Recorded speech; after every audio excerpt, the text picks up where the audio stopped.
From this episode alone, I would really like to see Dogakoba do a volleyball anime, or a sports anime in general, because seriously, for a show that's not about sports, the fact that it wasn't like 30 seconds of like good animation, because that often happens, sometimes people look at a show and say, oh, why can't more isekai, why can't more this or that look like this show that's not even trying to be that? That's because they had to animate 30 seconds versus a show that had to do that for 12 episodes. But the fact that that volleyball match continuously had amazing animated shots has me interested to see if they would ever pursue something that was a full-on sports series, because that was some incredible animation. And it wasn't even just like the animation and directing was great, it was the sound effects as well. When the ball would hit the ground and how they would compress the ball to make it look like there was actually impact and then it would expand out. The sound effects and just the movements, like, seriously, that was some incredible shit across the board. But I have to say, Shikimori is an incredible show. It's wholesome. I love the fact that there's drama, but in a way that it's never gonna break apart these two.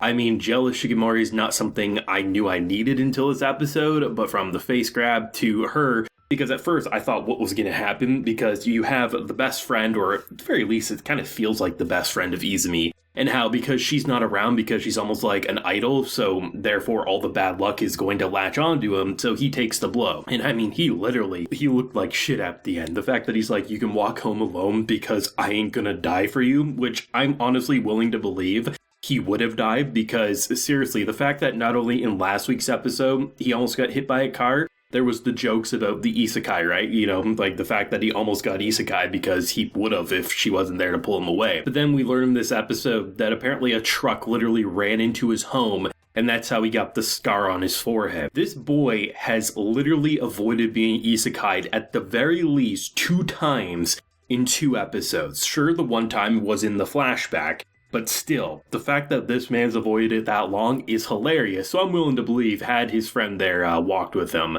very well he might have ended up dead, which is kind of bad to think about, but it's hilarious in a twisted way. But I like the fact that rather building into what I thought was going to happen, which was like this almost like yaoi kind of bromance like fantasy, because it just kind of felt like, because they had the romantic directing, the flowers, nope, she was just mad. How dare he get in between us? I seriously thought she was about to pull a knife. I was like, holy shit, like she's actually going to get vicious there.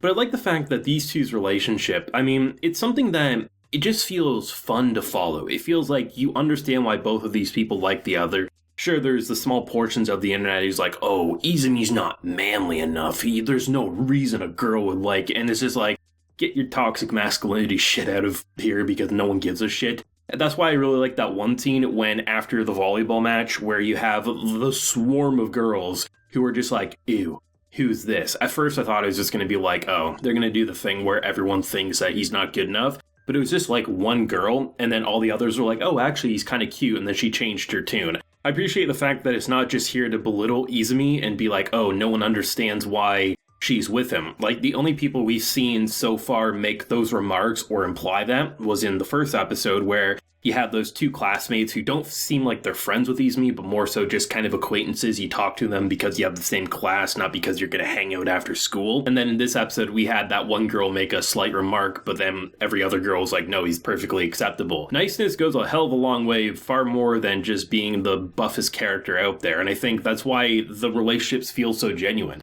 Yeah, Izumi may not be, you know, a bodybuilder, and he may not be the most, I think, stereotypical male out there, but the fact that he's just a genuinely nice person who cares about his girlfriend and his friends makes him better than half the characters we see end up with a harem in this medium. That's why watching their antics is amazing, because they're both each other's cheerleaders. I honestly really thought that this show would be, Izumi would be the big cheerleader for Shikimori, and then she'd be a girlfriend and she'd love him, but I wasn't expecting that it would be equal embarrassment on both sides. This girl literally gets just as flustered as he does. And I know that when a male character gets flustered or shows emotion, the anime community isn't always the most pleasant thing to interact with, because they claim that it's, you know, it doesn't fit the mold of what this character should be. But truthfully, anyone who's actually experienced real human connections outside the internet knows that there's nothing wrong with how he was acting in this episode or in both episodes that we've seen. That's why I love watching him. It's very cute, it's a very wholesome show, and I'm glad that there's sprinkles of drama, but nothing that feels like it's trying to be a wedge issue that could truly break them apart. We have friends who, you know, it's interesting to see the difference in my opinion. when it comes to Izumi, it feels like his bros will give up their life to protect the bad luck from killing him. And then we have Shikimori's friends who will literally make money off of her idol appearance because it's like, hey, you want pictures, you want to, just hang out with her for 5 minutes, give me $10, and we'll let you hang out with the goddess herself. Very interesting to see the two different opinions of how they operate with their friendships, but like I mentioned in my first impressions, I love the fact that they just kicked it off with a relationship. They kicked it off with them already having friends. Often in these types of shows, not only does it take a while to even get to a relationship if we ever get there, at the same time, the friends that they follow, you have to become their friends within the anime, right? We can't just start a show off with them having best friends already. We need to see them be like, oh, I'm so-and-so, and oh, I helped you doing this, so now we're friends. It's just so much more interesting to just kick it in and be like, hey, here's a relationship, here's friendships, here's just general acquaintances that are going to kind of talk shit behind your back. It just feels a lot more genuine despite it being a little supernatural with how bad of luck this character truly has. I mean, I thought it was pretty crazy last week with the sign coming down and her having to kick it away. The fact that a truck's ran into, that's a 1 in a billion chance right there. But I mean, this man, he has anime bad luck, and I'm glad because it gives it a fun charm that makes it different than a lot of shows out there, while just having two characters who I just really root for. I like both Shikimori, and I love Izumi as well. I think they both are two halves of the puzzle here, and it makes the show very compelling to watch. The only thing I don't like about this show airing right now is because there's these people who I feel like are getting a little too hot-headed about best girls. I've always said it's a stupid concept, but I think the idea that we're coming off of last season with My Dress Up Darling and then we're coming into this season with Shikimori. Here's the thing.